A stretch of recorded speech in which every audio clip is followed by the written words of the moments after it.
2400 साल पहले भारतवर्ष की इसी धरती पर चाणक्य ने घोषणा की थी कि जो राष्ट्र शास्त्र पढ़ना छोड़ देता है वो समाप्त हो जाता है।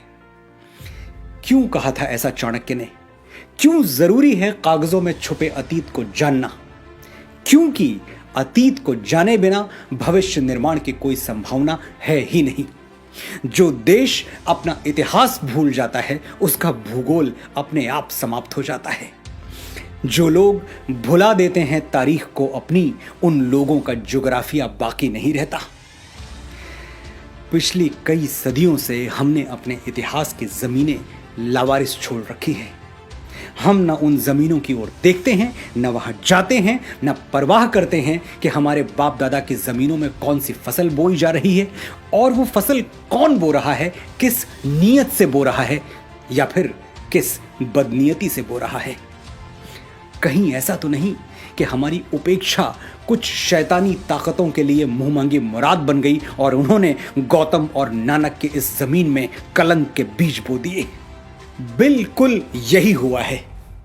तभी तो हम इस हद तक ब्रेन वॉश्ड हो गए कि अचानक हमारी प्री प्राइमरी टेक्स्ट बुक में गा से गणेश हटा के गा से गधा लिख दिया गया और हमारे माथे पर बल तक नहीं पड़ा। हमारे घर तक आने वाली सड़कों के नाम भी किसी अकबर, हुमायूं, जहांगीर जैसे ग्लोरीफाइड डकैत के नाम पर रख दिए गए और हम रिबन काटते हुए मौका परस्त नेताओं को देखकर तालियां बजाते रहे। अचानक नैरेटिव बदल दिया गया। आदर्श राज्य कैसा होता है? जैसा अकबर का था। अच्छा, तो राम राज्य क्या था? वो आदर्श नहीं था।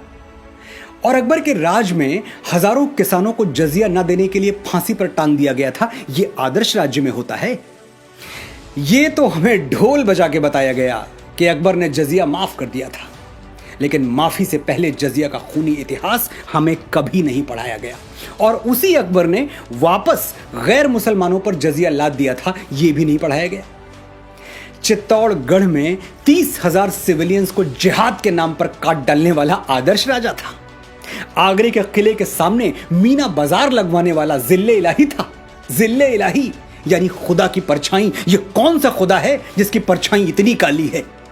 मुझे अफसोस होता है जब मेरे कुछ मुसलमान भाई मुगलों और तुर्कों